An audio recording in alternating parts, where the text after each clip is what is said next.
आपसे बात करूंगी शैतान के कार्यों की। आमीन।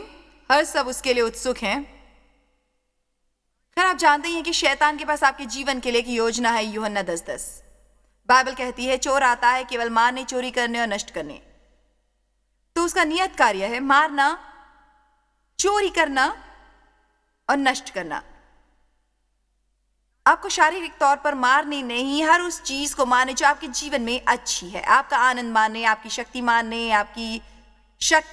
आपकी शांति चुराने। पर यीशु कहते, मैं आया हूं ताकि तुम अपने जीवन का आनंद उठा सको। मेरे विचार से अपने जीवन के हर पल का आनंद उठाना सीखना दुनिया में सबसे बड़ा माध्यम है शैतान को भगाने का।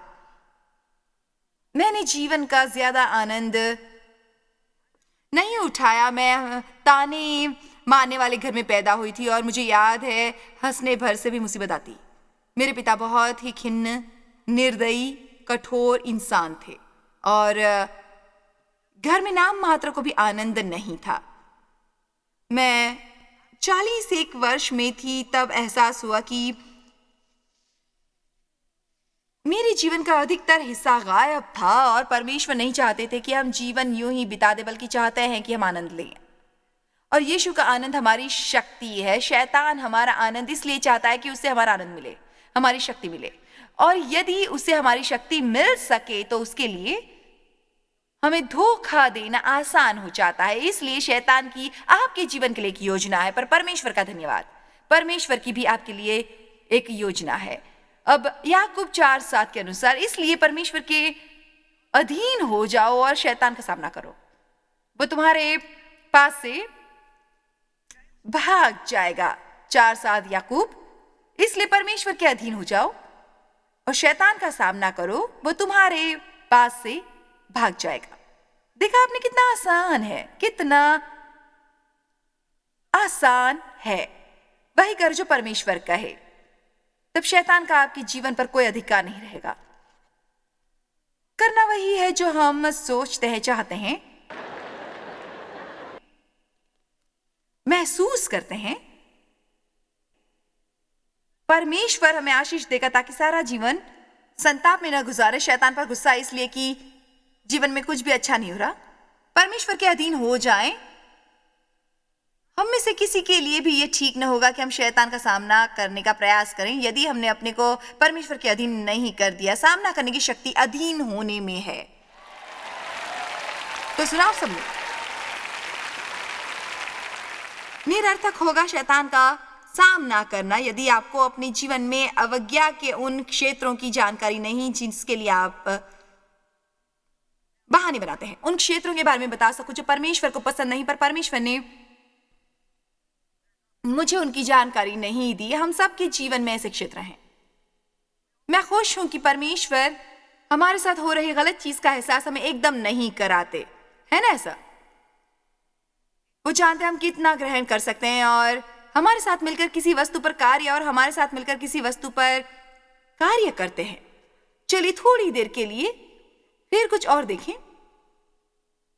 मैं कह सकती हूं, और मैं इसे डींग मारने के हिसाब से नहीं कह रही, पर मैं ईमानदारी से कह सकती हूं कि अपने जीवन में ज्ञात अवज्ञा की कोई जानकारी मुझे नहीं और ना ही मेरे अंतःकरण को, और जो कुछ परमेश्वर दिखाते हैं उसे करने में मैं जी जान से लग जाती हूँ, उसका पालन करती हूँ। यही मैंने सीखा है और ये एक लंबी यात्रा थी, कठिन यात्रा, और मैंने इसे गलत तरीके से किया था। मैं उन सब चीजों से गुजरी जिनका मैं जिक्र कर रही हूँ। मेरी इच्छा, जो मैंने सोचा, जो मैंने चाहा, मेरी भावना, मेरे जज्बात, शैतान को हर समय भगाना, हताश क्योंकि मुझे महसूस होता शैतान शैतान शैतान शैतान। मैं नियमित रूप से याकूब 4:7 के पहले हिस्से का हवाला देती हूँ। मैंने लोगों को देखा ऐसा करते, देखा है, बशर्ते वो मेरी तरह ईसाई हों।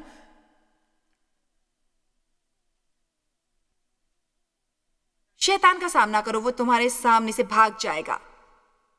मैं चाहती हूं आपकी तत्काल, उग्र और बेहद आज्ञाकारी मनोवृत्ति जो आप में है, उसे आप और गहराई तक ले जाएं अपने हृदय में परमेश्वर के प्रति, अपने जीवन में। अपनी ग्रोसरी कार्ट को दूर करने की चर्चा मैंने की थी। और आपने सुनी वो कहानियां जो परमेश्वर ने मुझे सिखाई थी।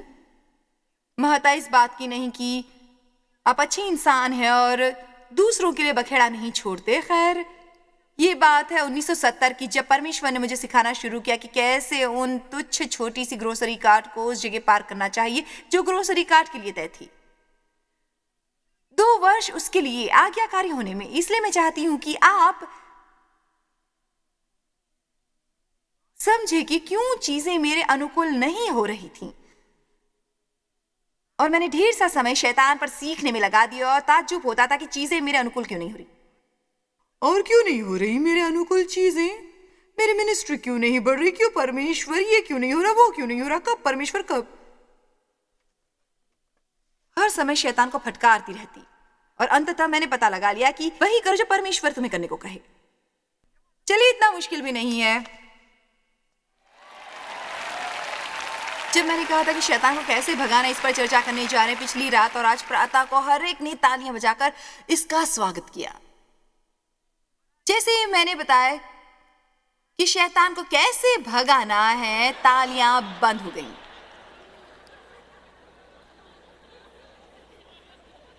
यहां ऊपर से लोगों को देखना सचमुच रुचिकर है कि कब वो चीजों को लेकर उत्तेजित होते हैं और कब वो, और हमेशा कुछ आसान चाहते हैं, कोई नया जादुई तरीका।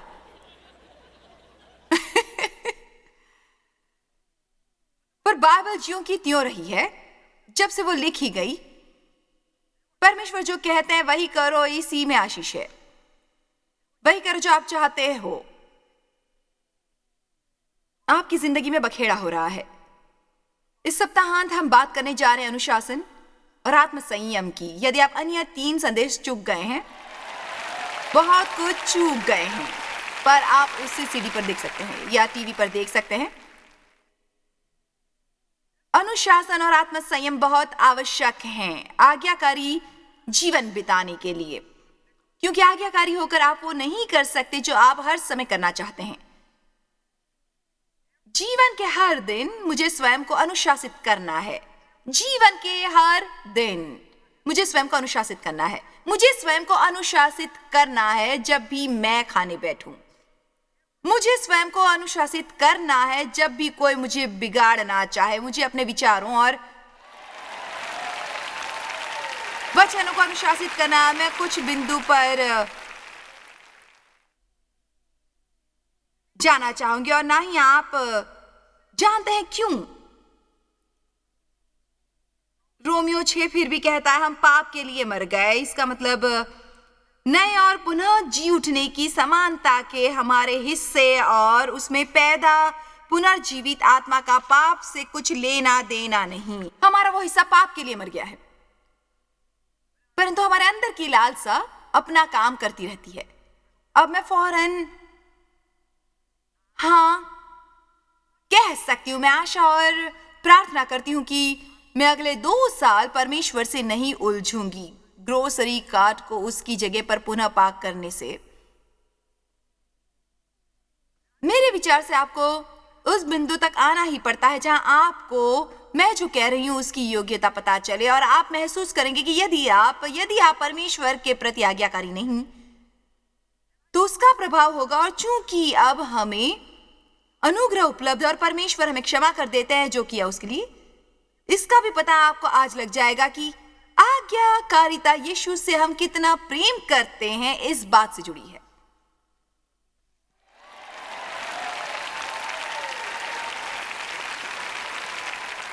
मैं नहीं चाहती कि आप परमेश्वर का कहना इसलिए माने कि आपके पास अधिक पैसा, अधिक समृद्धि, अधिक तरफदारी, एक बड़ा सा घर।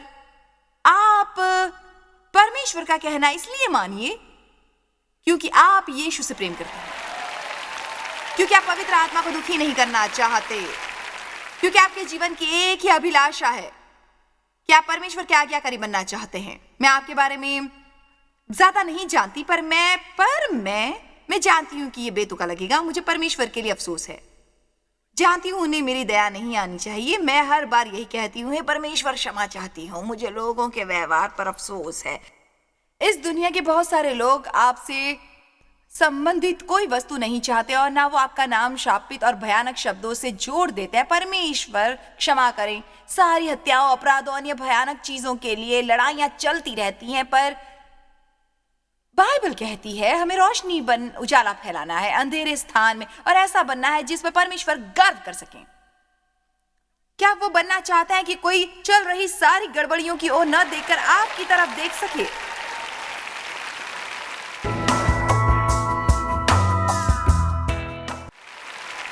शुरू से ही स्पष्ट कर दूं कि यदि आप आज्ञाकारी बनना चाहते हैं तो उसकी कीमत देनी होगी। यदि मुझे आज्ञाकारी बनना है तो उसकी कीमत देनी होगी और लगातार देनी होगी। आप पूछ सकते हैं कितनी देनी होगी? हर समय आपकी मनमानी नहीं चलेगी। हर चीज अच्छी नहीं होती है, हर चीज आरामदायक नहीं होती है, हर चीज आपको हंसाती नहीं है। अंततः यह करेगी, हम सब चाहते हैं कि हमें राह मिले, ऐसा कोई नहीं जो ये ना चाहता हो। मुझे अपनी राह चाहिए, पर मुझे पता होना चाहिए कि वो वास्तविकता नहीं है और हमें विश्वास करना होगा।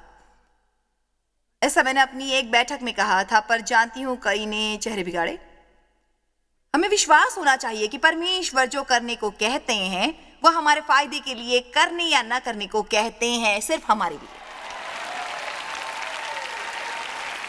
यदि इस पर विश्वास कर सकें कि किसी भी हालत जो आप चाहते हैं, मान लीजिए कि आप एक सिंगल वुमन है और आप काफी समय से सिंगल हैं और एक खूबसूरत दिखने वाला इंसान आपके पास आता है और वो आप में रुचि दिखाता है और वो विश्वासु नहीं है, कुछ और छोटे मोटे नुस्ख भी उसमें नजर आते हैं। उसे पाने की आप में इतनी शिद्दत है कि आप सोचने लगती हैं कि अब परमेश्वर आपसे कहते हैं इसे मत करो, इसे मत करो, इसे मत करो, इसे मत करो। पर परमेश्वर, मैं एकाकी हूं, मैं और एकाकी नहीं रहना चाहती। इसे मत करो, इसे मत करो, इसे मत करो, इसे मत करो। परमेश्वर इसलिए आपसे नहीं कह रहे हैं कि आपको किसी और का साथ न मिले, और ना ही वो इसलिए कह रहे हैं कि उन्हें आपको रोते देख खुशी होती है या रात को अकेली सोती है तब दुख होता है। वो इसलिए आपसे कह रहे हैं कि वो आपको जीवन भर के संघर्ष, दुख और पीड़ा से बचाना चाहते हैं। आप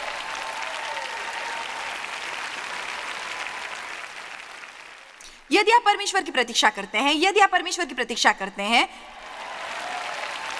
तो वो आपके लिए सही समय पर सही इंसान लाएंगे जो आपके जीवन को आनंद से भर देगा।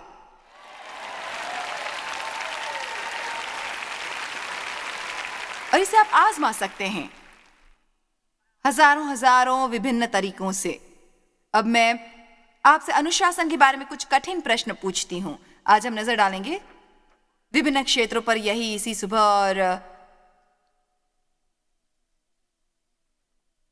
देखते हैं क्या होता है। अपने मुंह पर आप कितने अनुशासित हैं?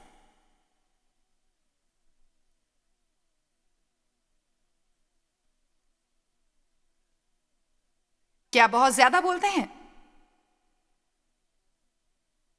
या नपातुला बोलते हैं? हो सकता है आप बातचीत में माहिर ना हो। इस सुबह हम अपने छोटे से प्रतीक्षा कक्ष में बैठक शुरू होने की प्रतीक्षा कर रहे थे और मैं प्रयास कर रही थी माइक्रोफोन को ऑन करने का। डेव हमेशा मेरी मदद करते हैं क्योंकि उससे छुपाना होता है कपड़ों में। मुझे उसकी मदद चाहिए। खैर, वो मुझे नहीं मिला, वो वहां नहीं था। उसने नहीं बताया कि वो कहां गया था। डेव गायब होने में बड़े माहिर हैं, यूं ही गायब हो जाते हैं। मैं एक कम्युनिकेट हूं, पर नहीं कर पाऊंगी। मैं बात बताती हूं कि पर वो इसके बारे में नहीं सोचते, जहां चाहे चले जाते हैं। उसके बाद मुझे काफी समय गंवाना पड़ता है ये पता लगाने के लिए वो कहां है। मुझे किसी और को खोजना पड़ता है अपनी मदद के लिए। इसलिए मैं बहुत बातें करती हूँ और वो बहुत नपी तुली। दोनों में कोई भी मुद्दा बन सकता है। अगर आप अच्छे कम्युनिकेटर नहीं हैं तो आपको अभ्यास की आवश्यकता है बेहतर ढंग से बात करने के लिए। मैं यूं ही चिढ़ा रही थी पर उन्होंने मुझे नहीं बताया वो कहां थे। जब हम शॉपिंग के लिए साथ जाते हैं, बेतुका लगता है, मेरा सारा समय उसे ढूंढने में निकलता है। आप इसे नकार नहीं सकते। आप जानते हैं सच क्या है। हम स्टोर में अचानक मैं पीछे घूमी और वो गायब थे। कुछ पता ना था वो कहां थे। और तब मैंने उन्हें कॉल किया पर उनका जवाब नहीं आया। उन्होंने फोन को साइलेंट पर रखा था। तो देव कमाल कहना जो मुझे उनके पीछे पड़ने देते हैं।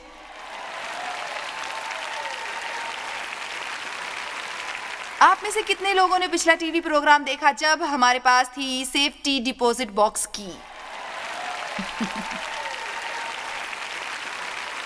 यदि आपने नहीं देखी तो आपको कभी और देखनी होगी और मैं ठीक ठाक पेश आऊं या आना होगा। आप कैसी स्वर शैली का प्रयोग करते हैं? जानते हैं मेरी हमेशा से एक आदत थी, कटु के प्रति उदारता से सीखी थी। इसी तरीके से मैं बड़ी हुई थी। बड़े होने में एक कटु कठोर हृदय इंसान का हाथ था और इस तरह वो अहम नहीं जो आप कहते हैं, अहम है कहने का तरीका। आमीन। देखिए यशायाह 58:9, तब तो पुकारेगा और परमेश्वर उत्तर देगा, तो दुहाई देगा और वो कहेगा मैं यहां हूं। यदि तू अंधेर करना और उंगली उठाना और दुष्ट बातें छोड़ दे, तो यह मैं बता रही है यदि मैं अपनी प्रार्थनाओं का उत्तर शीघ्र चाहती हूं, यदि तू अंधेर करना और उंगली उठाना और दुष्ट बातें छोड़ दे, तो ये हमें बता रही है यदि मैं अपनी प्रार्थनाओं का उत्तर शीघ्र चाहती हूं तो अपने मुंह का कुछ करना होगा। प्रार्थना का उचित उत्तर शीघ्र पाने के लिए अपने मुंह का कुछ करिए। मैं प्रार्थनाओं में उचित वस्तुएं नहीं कह सकती। मैं अपने जीवन में सम्मिश्रण कभी भी नहीं चाह सकती। अपने आध्यात्मिक मित्रों को अध्यात्म सुना दूं और घर चली जाऊं। मैं अपनों को छोड़ दूसरों के लिए एक डरावने सपने की तरह हूं। चलिए वास्तविकता पे आ जाते हैं। यही सच्चाई है। मैं कहा करती थी सबके साथ रह सकती हूं जब तक कोई घर ना आया था।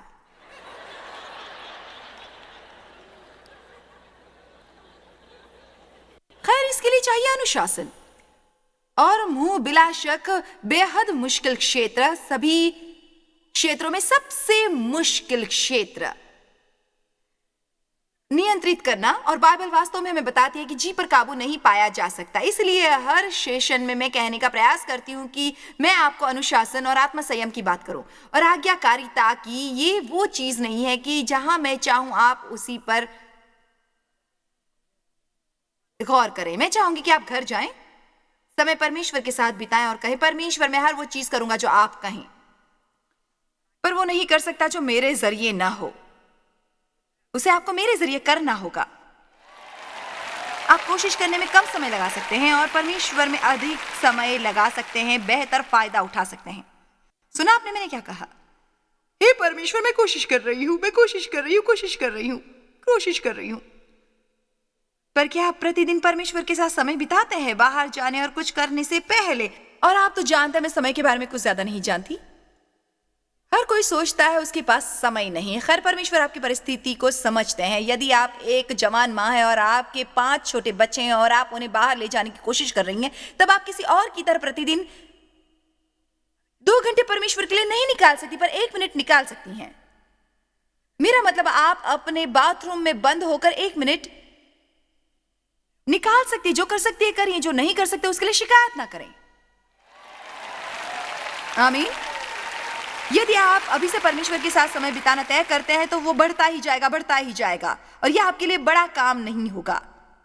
मैं तब तक कहती रहूंगी जब तक मैं सिखा रही हूं। जीत की आशा तब तक न रखिए जब तक आप व्यक्तिगत, निजी, गुणवत्ता वाला समय परमेश्वर की उपस्थिति में नहीं बिताते। केवल पढ़े नहीं, ना ही हर चीज की वो सूची परमेश्वर को बताएं कि आपने कितना बचाया, बल्कि ये कहें कि परमेश्वर मैं आपके बिना कुछ नहीं हूं, कुछ नहीं कर सकता आपके बिना। मैं परमेश्वर से प्रतिदिन कहती हूँ परमेश्वर यदि आप मेरा मुंह बंद करने में मेरी मदद नहीं करते तो आज ही मुसीबत में पड़ सकती थी मैं।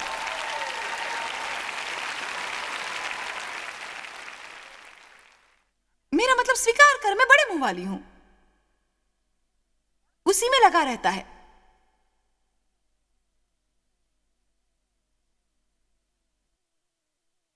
पर आप जानते हैं मुझे ये सब सीखना था कि परमेश्वर ने मुझे टीचर बना दिया, पर मैं अपने पति की टीचर नहीं।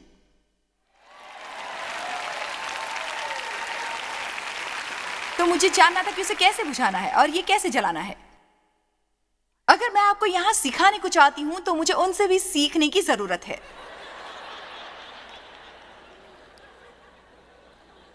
मैं बेहतर हूं पर अभी पूरी तरह नहीं हूं। शुक्रिया। ओह शुक्रिया। मैं सोचती हूं, अरे बाप रे बाप, मुझे कितने साल लग गए पर मैं अभी भी वहां नहीं कि अपने मुंह पर काबू रख सकूं जब वो मुझे किसी चीज के लिए सुधारना चाहते हैं और मैं कहूं खैर हाँ तुम्हें भी कुछ समस्या है बंधु। चलिए कोई कहेगा मैं साक्षी हूं।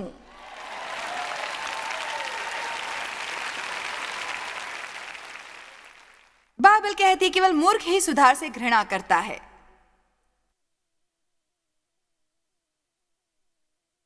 इसलिए अनुशासन के लिए कुछ करना आवश्यक है। आपके मुंह के वचन क्या शिकायत करते हैं?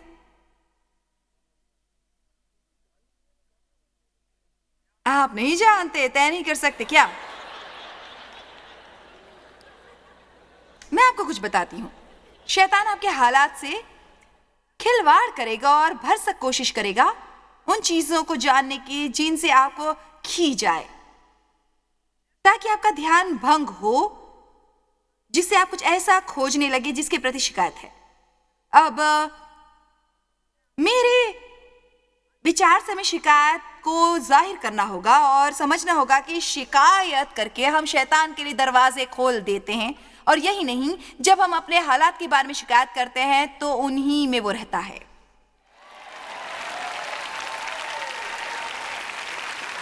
शिकायत मतलब मैं रहूंगा, बढ़ाई मतलब मैं बढ़ूंगा। इसलिए शिकायत कर बने रहें या बढ़ाई कर बढ़ते रहें,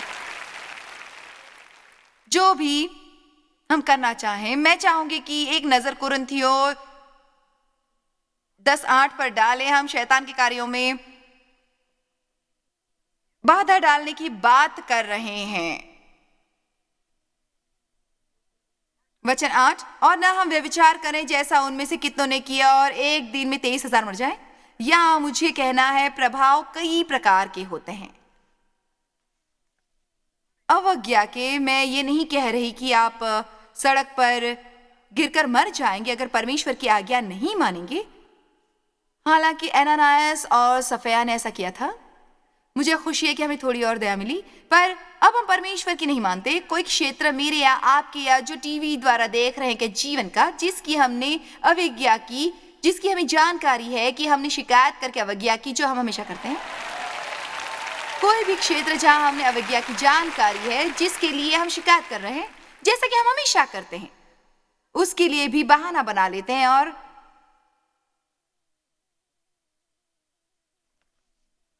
ऐसा होगा कि हम किसी और से भी कह सकते हैं मुझे शिकायत नहीं, आप ऐसा कर सकते हैं, पर हमारे लिए हमेशा कारण है क्यों। खैर,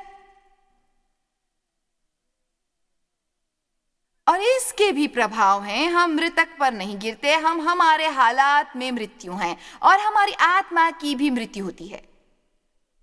हम हो जाते हैं निराश, उत्साहहीन, चिड़चिड़े, ना खुश, ना आनंद, ना शांति, कुछ भी संतोष नहीं दे पाता। जानते हैं बड़बड़ाना, शिकायत करने वाले लोग भी संतुष्ट नहीं किए जा सकते। फिलिपियों 4:6 में बाइबल कहती है किसी भी बात की चिंता मत करो, पर हम बात में तुम्हारे निवेदन, प्रार्थना और विनती के द्वारा धन्यवाद के साथ परमेश्वर के सम्मुख प्रस्तुत किए जाएंगे। शायद आप परमेश्वर के कुछ तत्काल देने को कह रहे हैं और उनका उत्तर होगा क्यों देना चाहिए तुम्हें। सही मानों में मैं खुश हो रही हूँ। मेरे चेहरे की मुस्कुराहट इतनी बड़ी है कि जब मैं हैम्पटन वर्जीनिया से जाऊंगी तब भी आप मुझे याद करेंगे।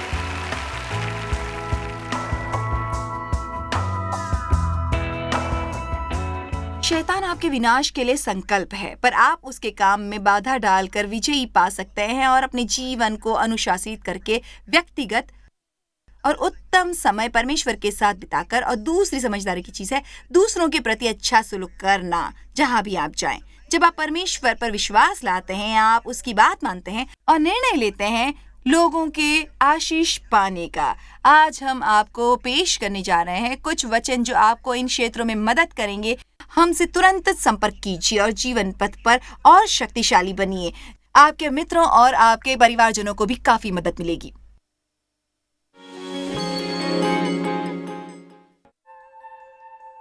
जॉय स्मायर मिनिस्ट्रीज में आप हमारे लिए कितने अहम हैं, इसका आपको अंदाजा नहीं। हम आपके आभारी हैं और हम धन्यवाद करते हैं अपने सब मित्रों और सहयोगियों का कि उन्होंने इस विश्वव्यापी सेवकाई को संभव बनाया। मिलकर हम भूखों को खिला रहे हैं, गरीबों को पहना रहे हैं और कई देशों में सुसमाचार पहुंचा रहे हैं। कृपया हमसे संपर्क करें या विजिट करें jmmindia.org पर। आज ही अपनी प्रार्थना के अनुरोध बताने के लिए, हमारे साधनों के बारे में और जानकारी और जॉयस की सभाओं का शेड्यूल जानने के लिए और हमारे सहयोगी बन जाएं दुनिया भर में मसीह का प्रेम बांटने के लिए।